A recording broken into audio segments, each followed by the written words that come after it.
This is Driving Solutions, exclusively on CPTnews.com. Retailing has changed significantly compared to just a few years ago, so it is vital to keep training across all departments of the dealership. Joining us in the studio to talk more about their training solutions is Dave O'Brien, the CEO and co-founder of Quantum5. Quantum5 is a company that recognizes there is no one-size-fits-all approach, especially in the dealership world. They help sales, service, BDC, and leadership teams everywhere ditch the scripts by combining personal selling skills and technology. Dave, thank you so much for joining us in the show. Every time you're on, we get a lot of great comments. Quantum5's made some huge waves out there. I think you guys are now 3 years old, right? It is our 3 years, yeah. I would say 30 years because you guys have created such a buzz in the automotive community. So congratulations to you on that. That's well, we're cool. grateful. You know, we've just been able to partner with the right folks and the right dealers. Sure. And it's been great fun making the progress we have. Yeah, that's great. That's great. So I know that you've been, in the industry a long time, and you've been dedicated to your life to giving back in an industry that you've got deep roots in. So what sparked the creation of Quantum5? For some of the few people out there that are not as familiar with the brand as we are here at the show, and I know it's just a few now, what is it all about, and what differentiates you from the others that are out there? Yeah, so this is the part where I always feel old, right? Because, I grew up with a dad who was a dealer, but at the same time, early on in my career, Jim, I got this passion when I was in retail. Okay, how could I help a broader swath of the industry, right? Because I could see our team learning and growing, and so I got excited about going into my own business and how could that touch more people, right? And I think today, what makes Quantum different is all the hard lessons I learned doing those things, right? Yeah. I always jokingly say I've been part of the problem in training for a long time. And what I mean by that is, we didn't have solutions other than get on an airplane, present a large bill, and, oh, by the way, I'll have to come back when you need more.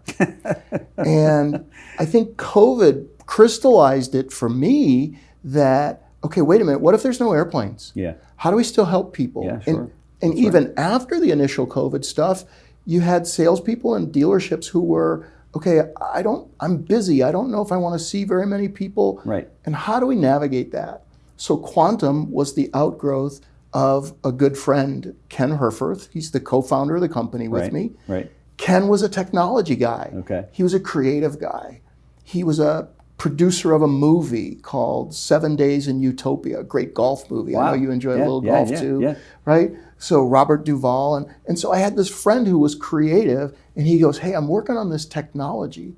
We're gonna use a little AI, we're gonna use data, we're gonna get the right content to the right people. I go, automotive really needs it. Yeah, right. I go, if we could take CRM data, if we could take X time data for service, if we had good content and we could get it to people, we could find an audience that wants to get better. Right. And so that day, 3 years ago, Ken and I started the company. Wow. And it was all about how do we bring the right training. Yeah. There's things you and I don't need to learn. There's other things we do. Same in automotive. Yeah. How do we get the right learning to the right people? And how do we make it so they can do it when they want? Yeah. Right? So my kids are of a generation that they want to learn the way they want. Yeah. They don't want me in a training room. That's right. Sometimes they're okay with it for 10 minutes. Exactly. But they want to learn the way they want to learn, right? And that's what Quantum was set out to create from the beginning. Yeah, that's fantastic. And then we've seen so much change. You've been doing this for a long time, and I'm sure that you'll agree that, it's been very eventful over the last couple of decades, really, in the car business. From what we've seen out there. How has the car business and the car buying process changed, if at all? So I think you and I will laugh when we say this. I think we have to differentiate between how has it changed digitally and aspirationally versus when somebody walks into a showroom. So how has it changed digitally and aspirationally? We've made it easier. We've made it simpler. We've made it faster.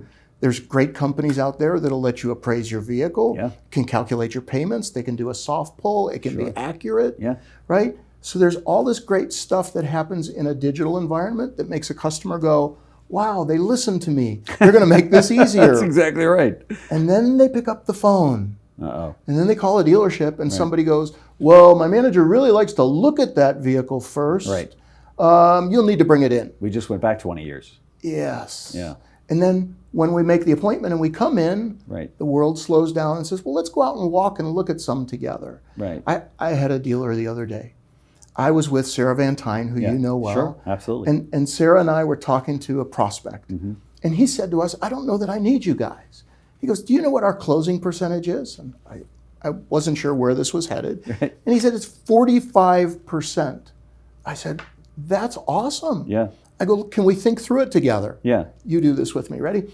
So I said, how many times do you think that person went to your website? He goes, well, I've got data on that. He probably was on my website 15, 18 times. I said, okay. I said, how many emails do you think he exchanged with your salesperson? Mm-hmm. Oh, at least another 18 or 20 back and forth. Right. I go, great. How about text messages? Do you track the salesperson's text? He says, oh, I don't know, but probably a lot. Yeah. I go, how many phone calls? He goes, well, he probably called 2 or 3 times. Right. I go, so let me just get this right. Was on your website 20 plus times, 18 plus emails, some text messages, some phone calls. They decided after all that, I trust you, I'm driving over. Right. I'm going to meet this salesperson. They're going to be wonderful. They meet Sarah, but only 4.5 out of 10 then go through with it. Because somehow, That's right. after we built all that trust, Right. we got him in the dealership, we ruined it. Right. What happened? What happened there? Yeah, it's a great question. I think we fall back into the, I must do a linear 10 steps to the sale. Yeah. I think we do similar on the service drive. Yeah. We have wonderful appointment setters. Right. BDCs like Sarah helps people build. Sure. They do a great job putting information in. They come in a service drive and somebody says, stand here, advisor will be over, we'll walk around your car, Right. we'll hold up a tire trip depth meter. Yeah. We're going to make you feel like you should know you need tires. And we're going to put them back in this old process. And right. so That's exactly right. That's because that's what we knew, and that's what we were trained on. Yeah. So we go to it like a life preserver, don't we? Yeah. And the guy that said 45%, he's excited, or that dealership's excited because they were used to maybe 20, maybe 1 out of 5 they'd close, and there were times that was an exciting number. Mm-hmm. But they're using that as a benchmark, right? Even though the average consumer, to your point, might only visit 1.25 dealerships or 1.5 dealerships before they buy a car. So why aren't they getting more of that? I think we have staffs that aren't trained to help the customer complete their journey. Yeah. A couple of the folks on your team here at CBT, Jonathan Dawson, Jen Suzuki, they talk about it all the time, right? There's great people out there talking about, why don't we let the customer accomplish their journey? Yeah. Why don't we move them through the way they want? Mm-hmm. It's funny because you probably have friends that you send to certain dealerships like I do. Mm-hmm. And they always call me and they go, that was the most unbelievable experience I've ever had. Mm-hmm. I go, describe why it was so different. They go, they let me just tell them how I wanted to do things. Right. And they did it. Right. And I always say to dealers, what if we allowed everybody to do that? That's right. That's exactly right. And I think in today's environment, we have to have salespeople and service advisors who are skilled at continuing the trust and knowing how to facilitate the customer's buying journey. That's right. But if we always want to put them back on our journey, one that we think we can manipulate and make it come out our way, I think it goes right back into the contentious old ways that don't have to happen. That the consumers absolutely don't want. It's funny because it seems like the dealers in many cases are the holdout. The OEM wants the process to change. In fact, they'd like to play even more of a role in it because they see the same problems you do. The consumer wants it to change. They want an Amazon type of experience. They want it to be personalized, and they want it to be completely seamless from the time they're on to the time they walk in the showroom and take delivery.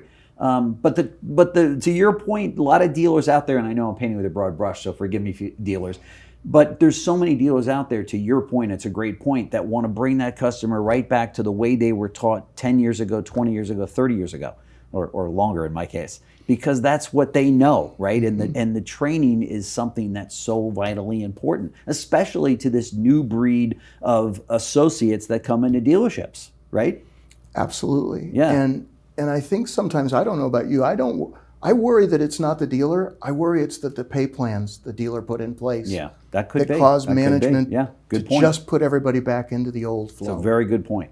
Yeah. Yeah, and we have to then train continuously and support what we said we'd do. Right. Training somebody and then doing the opposite just makes them go, okay, well, this isn't worth it. I know. Why should I try? That's right. It's a huge breakdown there.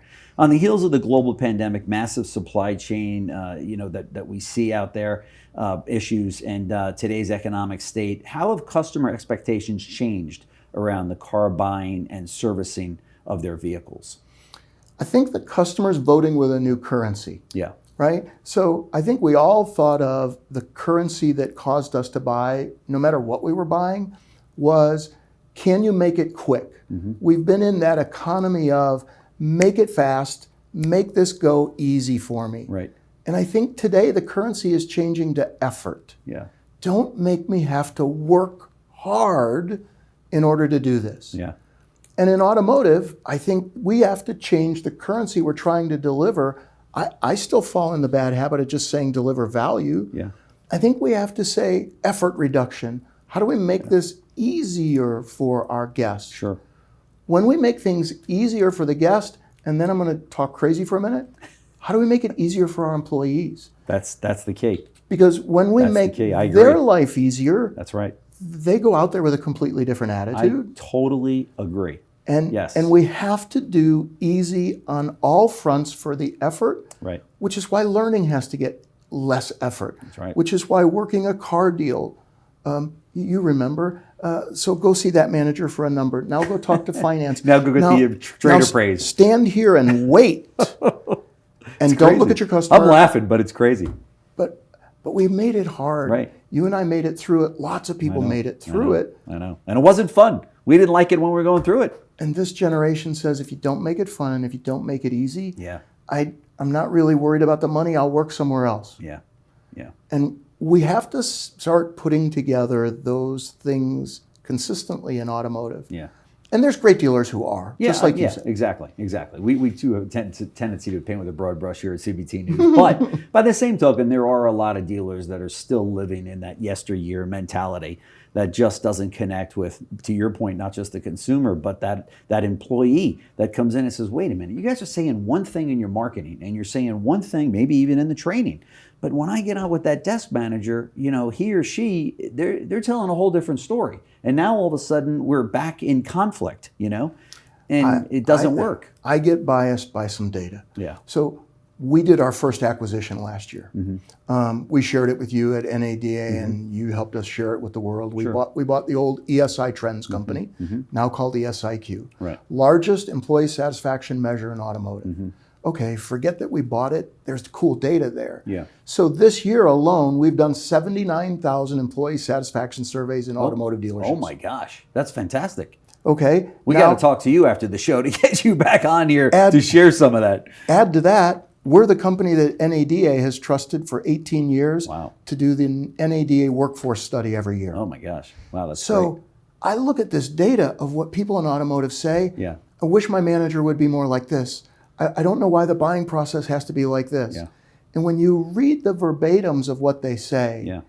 then it makes sense why today, out of that 79,000, 56% of the people in automotive say, I wouldn't tell a friend or a family member to come to work here. Ugh, And if we not don't good. start tackling that's that, That's way too high. how will we retain customers? That's right. If we can't retain those people. That's right. That's right. And oftentimes they might not even tell somebody to buy a car or have a car service there either. Do you know what I mean? We track that data They too. track that too. That's not as encouraging either. Yeah. But it's true. I mean, I'm not surprised at that number at all. Just because I know the industry so well. Yeah. And but there it is in black and white, right? And for dealers that are watching, this is a huge opportunity that you have right now for sure. I mean, here you are. Here we're coming off of COVID. Things are now getting back to normal, quote unquote, and lots are filling back up. Gross profits are coming back down. Guess what? Your sales department, your BDC, your service center, they need training for real world. And I'm talking about 2023. I'm not talking about 1990s. I'm talking about today's training. Today's customer demands today's training. That's why we love when Quantum5 comes in here, because these people know what it's like. They're out there on the front lines working with dealers all over the country. The dealer that you mentioned, it's funny that 45%. Hey, we close 45%. Could you imagine if he could stretch that just another 10% and what that means to the dealership's bottom line? I mean, that just another 10%. Could you imagine 55% closing ratio, which is totally doable? You know, and I agree with you. Absolutely. Yeah, because all of those numbers, the amount of time spent online, the amount of time spent in text messages, the amount of time on phone calls, emails, everything else. To your point, how come you didn't close the other 55%? They made a big decision just to get there. That's exactly right. What did we do wrong? That's right. Should make us all crazy. But this also gets back to, and you've been there where, we all had the technology where you could listen in on the calls that came into the dealership. And what happens? The dealer or the manager that's in charge of that operation, they can't make it through the third phone call. They'll just say, shut it off, I can't do this. Right? You ever heard what Brian Pash says? No. He says, if a dealer ever needs to lose weight to go on a diet, they should force themselves to listen to every recorded call for 7 days. They said it'd be a starvation diet for 7 days. That's right. And you'd be back in your swimsuit or back in your favorite exactly vacation right. outfit. There's no question. Because it'd make Brian's you right. sick.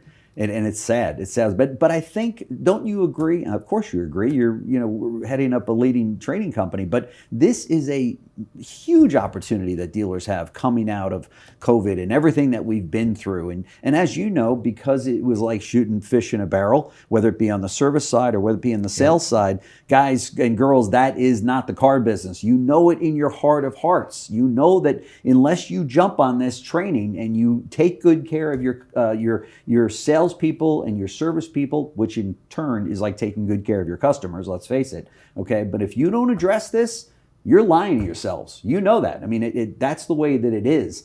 And it's only going to get worse because it's going to be more difficult for your people. Guess what happens? And as you know this, we suffer from a huge turnover in the car business. When you talk to people that leave the auto industry, as we do here at CBT News, they'll tell you that they didn't get the support and the training needed to be successful in their career. Isn't that incredible? So then we'll go out and hire new people to come in and not train them either. And we're all looking for that thoroughbred that you say, well, maybe if I hire 10 people, I'll get one. That's really good. How about if you hire 10 and you get 9? And maybe one doesn't work out. You flip it, right? Yeah. So here's the thing. If dealers don't start to make this decision, right? What's going to happen? I think you can see down the road with some of the things happening with OEMs right now. That's right. They're going to lose their options. Yeah. And I'm an advocate for the dealer community. Sure, yeah. And I don't want to see that dealer community lose its sense of choice, of figuring out how do we want customers treated in Columbus, Ohio versus Sacramento, California. Yeah. And how do we want that experience to happen on our service drive and our showroom? Yep. And so whether it's me or whether it's anybody, there's good companies out there doing good work in training and development. Well, no matter who it is, I just got to tell dealers straight up, and GMs, don't lose your choices because you waited too long. That's right. Don't wait for the OEM to come in and say, oh, by the way, we're not going to let you sell these unless you do everything our way. And even if we let you sell them, we're only going to give you this much. That's right. And dealer choice deserves to exist because they're the ones taking the risk. Yeah. And so I think that's why we tried to bring learning to the salesperson's pocket, to the service advisor's pocket, right? How do we keep learning happening when they want, fresh and easy and simple? Yep. And if we don't make that flexibility happen for the learners, because they're not my age, I'm the old guy in the training room anymore, right? Right. And they look and they say, my dealer sent me here for a whole day. And you go, I don't really want to be here. We called them prisoners in training, right? Called them prisoners, hostages. Yeah, that's right. Hostages. And remember, our job was to figure out who are the hostages in the room. That's right. So we could win them over. I know. And it was tough. It was tough to do. We can do better. Yeah, there's a lot of people working hard on it. That's right. So let's talk Quantum5 for a second. I've done my fair share of research, and I know that you offer kind of a holistic training solution, to say the least. And I got to ask the question, Dave. So here it goes. What's the difference between Quantum5 versus every other training solution out there for the dealers that are listening? Yeah, I think it's that we personalize. There are lots of companies bringing content, whether it be virtually or in person. Yeah. we slowed down to understand that dealership. So every dealership starts with our ESI survey. So I know your culture. I know the answer to how many of your people said, I wouldn't recommend this store as a place to buy or service. Yeah. Right? So I have this That's understanding from data to go, I know where everybody's at. Sure. Right? Then we measure everybody's skills. So we built called the Quantum Skills Snapshot. So I can measure where you're at in a set of skills that will help you get better, or if you don't have them, you're not going to do as well. Right. So now I take that data and I adapt learning and I adapt process to bring these people up. And then I customize through the app and through an AI technology the ability to get you the right refreshers as we learn about how you're doing after the training. Right. So nothing is a cookie cutter. Nothing is, you must watch these things and take a test. Sure. I leave that to the OEM, right? Ours is all what you need in the moment. Yeah, yeah. That's awesome. the big difference. That's huge. That's a huge difference. Yeah, right? we think so. I mean, I know a lot of training companies that are out there, and I'm familiar with many of them, and I've been around the business long enough to know that is a differentiator right there. There's no question about it. Yeah. Yeah, there's no question. We're excited to keep taking it to a greater depth. We hope to soon have full integration with CRMs and with places like Xtime, where we could even adapt that in real time. Wow, that's cool. We're starting our first OEM project, and we're doing the learning there, right? So in all of those dealerships, we're digesting data from the OEM regularly. So it's getting us on our A game to be better and better for the dealer community. Yeah, and you're only 3 years old. Only 3 years old. Oh my gosh. I had hair when we started. Come on. Been a long 3. That's perfect. So listen, we're in the middle of, or we're coming up on all of these different conferences and such, conventions, NADs around the corner. Will you be attending them? And if so, which ones? And yeah, we'll be at SODU with the gang coming up the end of this month. Yep. Of course, Digital Dealer next month. Okay. And then NADA made the mistake of allowing me to come speak again this year. Congratulations. So we'll be at NADA, that's and fantastic. I'll be speaking again this year. That's great. And we'll have our first real space. There you go. Not as big as your space, but we'll have our first real space at NADA. That's awesome. That's awesome. If you see Dave out there, stop by and tell him that you saw him on CBT News. So we need the plug. Absolutely. But Dave O'Brien, CEO and co-founder of Quantum5. Folks, these are the kind of solutions, I know you've heard me say this before, that we want to be bringing you. It's 2023. It is time for this type of approach in your training in all areas of your dealership. Check them out online. I encourage you to do that. I'm sure if you call Dave and say, hey, do an assessment of my dealership, tell me where I'm at, maybe start with that incredible employee satisfaction index, because I think you're going to, that might be an eye-opener for you. So Dave, thank you so much. Really, really appreciate you coming by. Sir. Yep, appreciate thanks. it. Thanks for watching Driving Solutions, exclusively on CPTnews.com.